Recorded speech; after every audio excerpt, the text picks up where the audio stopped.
So it's Friday, November 15th, 2013, and this is a recap of the Gate Men of Wisdom Weekend Intensive, which we held last weekend at Easton Mountain. This group, this is the second time I've done the Weekend Intensive, and with practice makes perfect, right? We get better each time we do this, and it's still somewhat of a work in progress. This time we went a little deeper, and we had men who were really ready to step up as spiritual warriors, as warriors of love, at this new time in humanity's evolution. And we had men for whom this work was a little bit newer, and who had some major breakthroughs. And what I noticed is that the men who were a little bit more advanced were learning from the men for whom this was a little newer. They were teaching each other.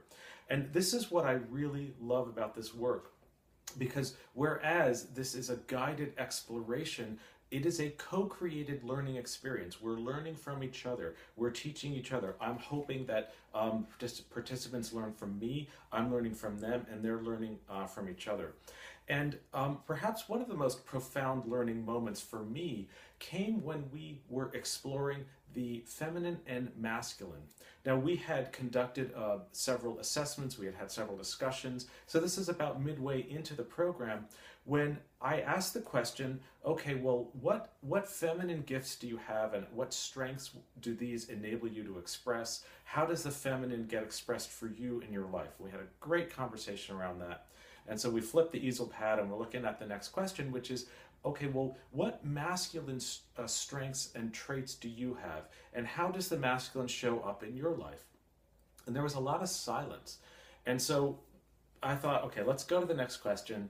And then I'm like, no, wait, let's come back to this. And I asked the group, what is this silence about?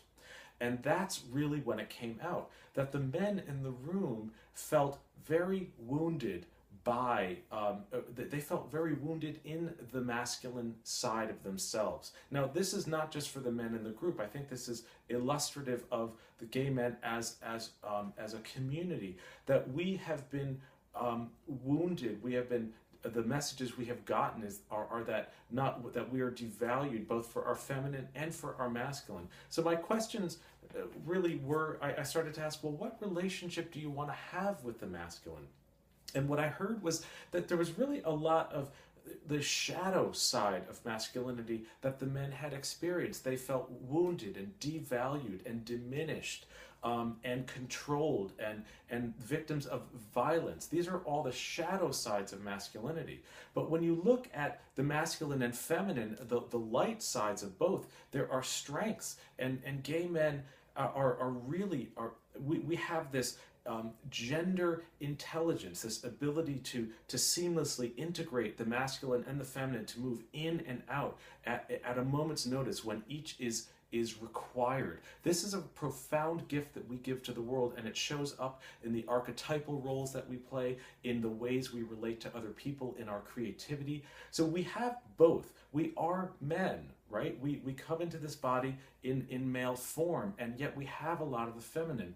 So the question, and I will be exploring this in future work, is what relationship do we as gay men want to have to the masculine? What does it mean to us to be feminine and masculine men? And so that, I thought, was a really powerful learning moment. And I think it's something that we as a gay community could explore more of, to heal our relationship to both of these energies that we so exquisitely embody. I saw some really profound learning happen among some of the men. There was one man who attended, and his stated intention was to reconnect with the boy within. And at the end of our guided visualization, which was really more like a ritual this time, he had this big awareness that he wanted to connect with the man within, that's really what is for him on his path at this time in his life, that he wants to become more of a gay adult and gay elder. And wow, what a wonderful exploration and realization that was to witness. I saw another man who really wrestled with the whole structure of this and questioned whether any of this exploration was of value. And then again, we had our guided visualization, which was more of this ritual, where he had all of these awarenesses. And when we did our presentations on Sunday morning, the presentations around what are your strengths, what impact do you have as a gay man, what is your mission as a gay man, what archetypes do you play, etc. He stood so strong in both his masculine and feminine sides, in his gifts. It was truly a wonderful experience.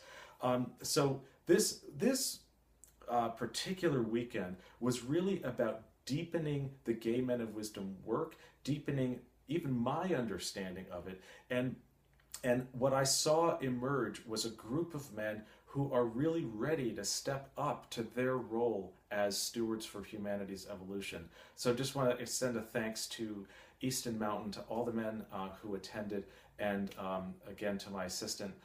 This was a wonderful experience, and I hope to see you up at Easton Mountain at a future Gay Men of Wisdom weekend intensive. Thanks for being with me.